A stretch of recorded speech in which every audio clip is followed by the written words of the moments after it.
we've shown Airplane to audiences in the last few years, and they laugh just as hard, at the jokes. I mean, the jokes still work.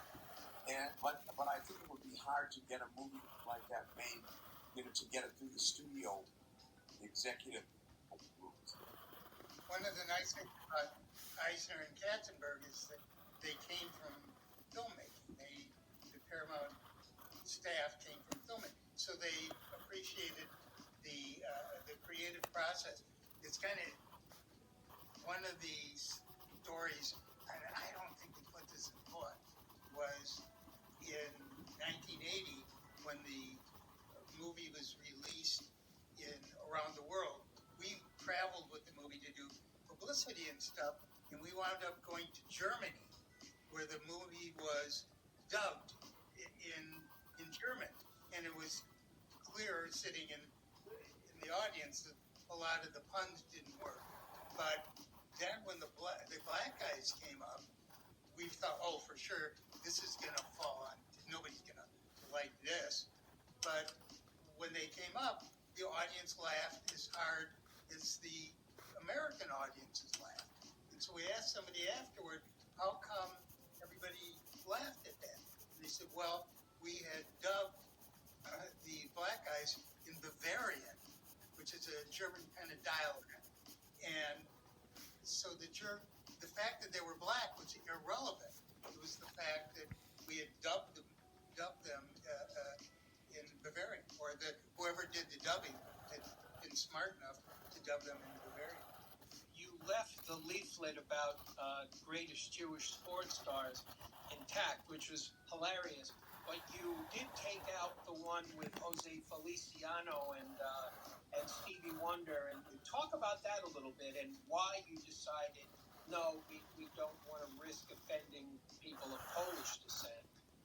Well, it's not so much offending. Someone called us and pointed out that, in fact, because of Polish jokes, Polish children feel worse about themselves. And, I think for me, it's just like, do no harm. In other words, if you have something vulgar, disgusting, graphic, whatever, and people can find it in poor taste or not, but if you start doing things that really has an effect, a negative effect on people's lives, creates bad stereotypes, then I think you're doing harm, and we realized that we took it out. And also, Polish jokes were a thing of the past, the 70s. I mean, people found those funny. They do them on the Johnny Carson show. But that's part of I'm very happy that we took it out, because Airplane had most of the stuff in Airplane is timeless. And I think that would be embarrassing. And I think one of my favorite jokes in the movie is famous Jewish sports legends, because, face it, we're three Jewish kids or guys who were mediocre athletes on our good days. And once we made that joke, it kind of allowed us to take off our gloves with any number of people, because we'd already made that joke at our expense. Jim, I think you meant used to be mediocre athletes on a good day. Right, on a good day. I mean, used to be, not are. Anyway, no, yeah, and I guess I should, for the purpose of the people who are going to be watching this, what you had was the Polish airline, the pilots were Jose Feliciano and two actors that looked like Stevie Wonder and Ray Charles. We had to cut Jose Feliciano out, but fortunately he didn't see it.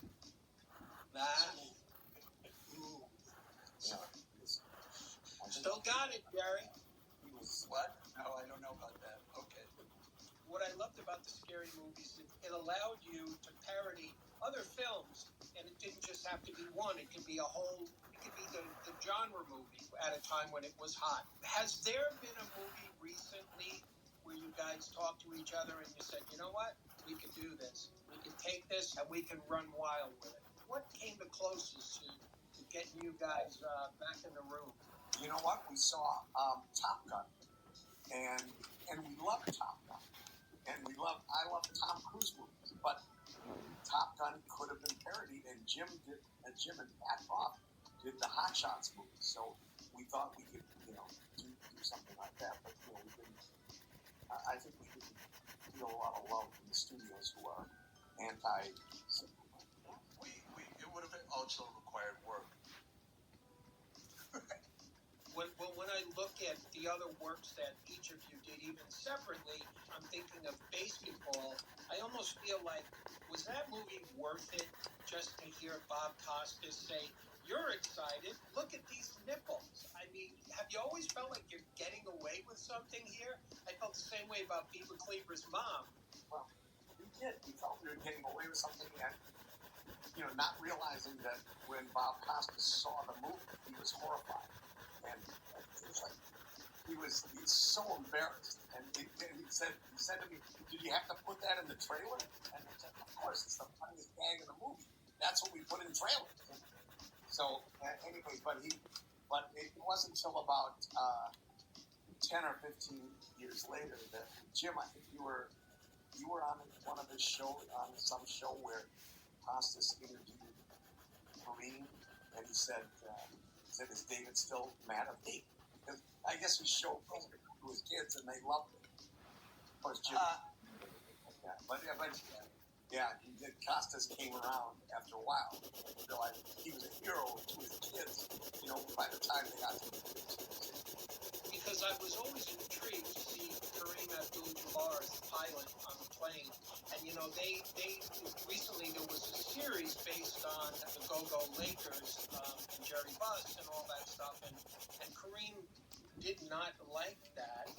The only thing I'd seen him with as an actor was with his friend Bruce Lee in Game of Death.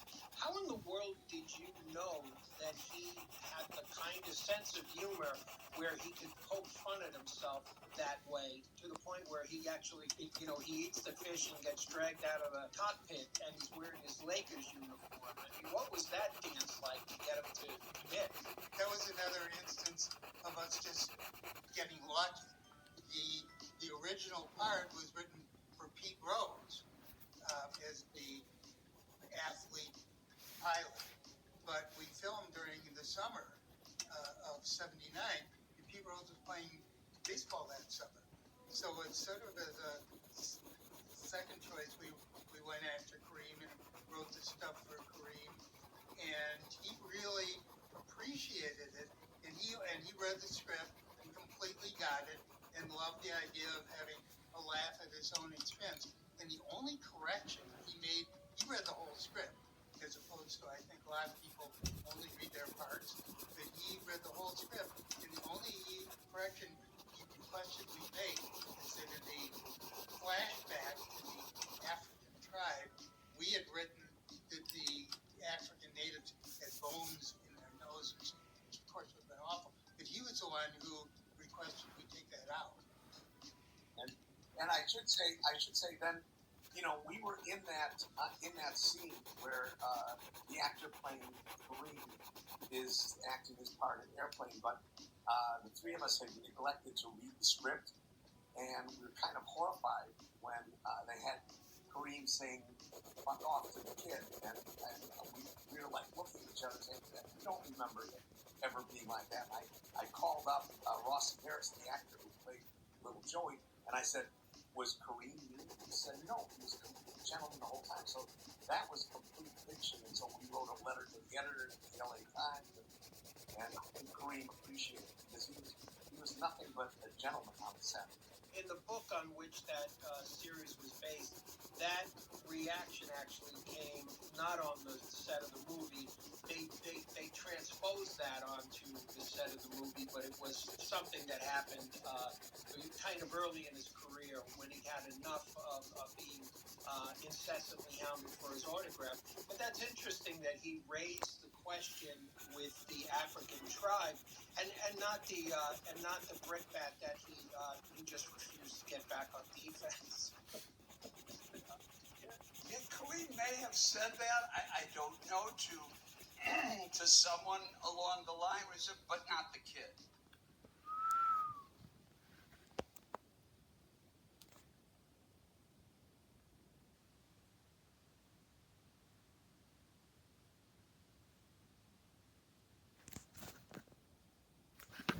if you want to send some stuff to me so I can check out what you have sent, please send it to this exact address. However, you may only send some stuff that I am interested in. No airplane, okay?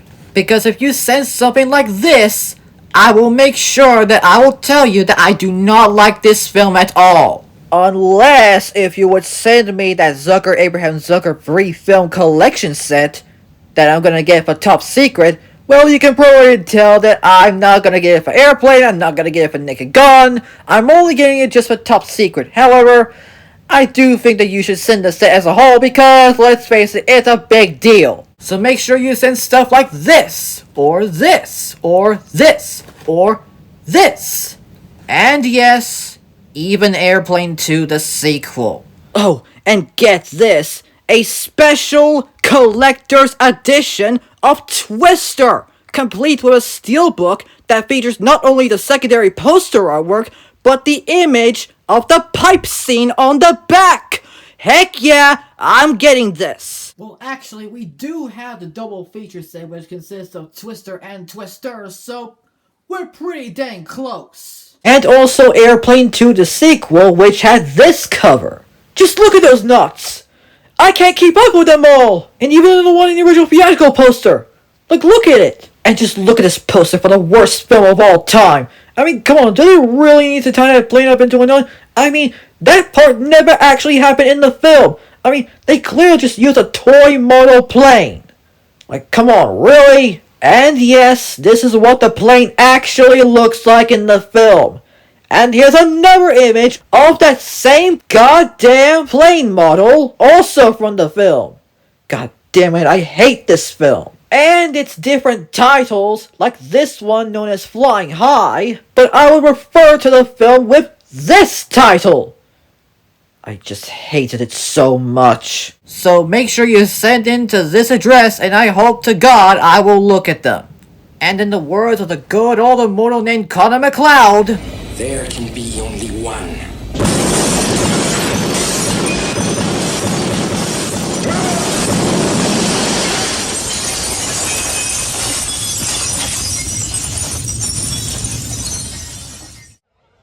If you came to party, make some noise.